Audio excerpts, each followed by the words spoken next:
teman-teman semuanya, perkenalkan nama saya Sulamit Ilsa Nugroho. Pada pagi hari ini kita akan sharing bareng-bareng ya teman-teman tentang quarter life crisis pada anak muda. Oke teman-teman, sebelum kita mulai diskusi, aku ada sebuah pertanyaan untuk kalian semua. Pernah gak sih kalian tuh ngerasa bingung tentang masa depan? Pernah gak sih kalian tuh ngerasa tertinggal ketika melihat teman-teman seusia tuh udah punya banyak sekali pencapaian? Atau mungkin pernah gak sih berpikir, kenapa hidup orang lain terlihat lebih baik daripada hidup saya? Kalau pernah, berarti kita memiliki pengalaman yang sama. Saat ini kita hidup di zaman yang penuh dengan informasi dan tuntutan ya. Setiap hari kita melihat berbagai pencapaian orang lain melalui media sosial. Ada yang berhasil mendapat pekerjaan impian, ada yang lulus dengan predikat yang terbaik, ada yang udah punya usaha sendiri, ada yang udah merencanakan masa depan mereka dengan sangat jelas juga. Sementara gak sedikit dari kita tuh masih bingung menentukan arah hidup ya. Bertanya-tanya apakah jurusan yang kita pilih itu sudah tepat, apa pekerjaan yang kita jalani sekarang itu udah sesuai dengan passion kita, atau apakah kita sudah cukup berhasil dibandingkan orang lain.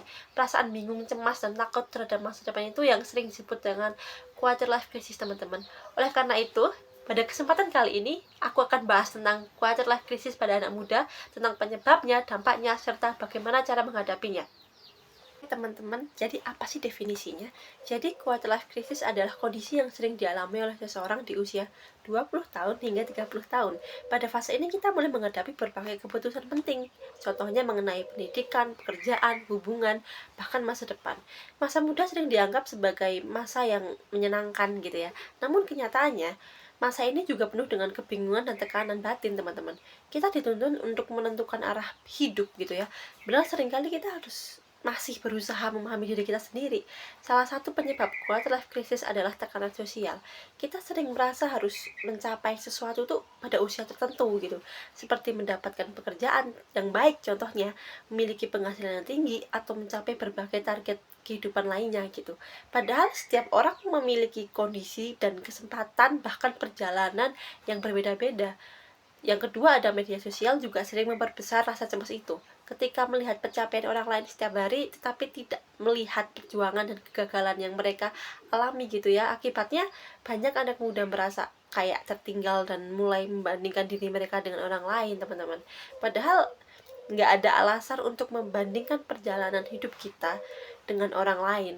Setiap orang memiliki waktunya masing-masing untuk berkembang dan mencapai tujuan mereka. Quarter life crisis dapat membuat seseorang itu kehilangan motivasi, ngerasa cemas terhadap masa depan, atau terlalu keras terhadap dirinya sendiri. Karena itu, penting untuk memahami bahwa merasa bingung tentang masa depan adalah hal yang wajar teman-teman. Lalu bagaimana sih cara menghadapinya? Pertama, terimalah bahwa hidup tidak selalu berjalan sesuai rencana kita. Kegagalan bukanlah akhir, melainkan bagian dari proses belajar. Yang kedua, fokus pada perkembangan diri sendiri teman-teman. Jangan terlalu sibuk melihat pencapaian orang lain. Hargai setiap kemajuan yang kita capai gitu, sekecil apapun itu. Ketiga, jangan ragu meminta bantuan atau berbagi cerita dengan keluarga, dengan sahabat, atau orang yang terdekat dengan kita, atau orang kita percaya. Dukungan dari orang lain dapat membantu kita menghadapi masa sulit gitu teman-teman. Keempat, tetapkan tujuan yang realistis. Mulailah dari langkah-langkah kecil dan lakukanlah secara bertahap gitu ya. Dengan begitu kita akan lebih mudah melihat perkembangan diri dan tetap termotivasi.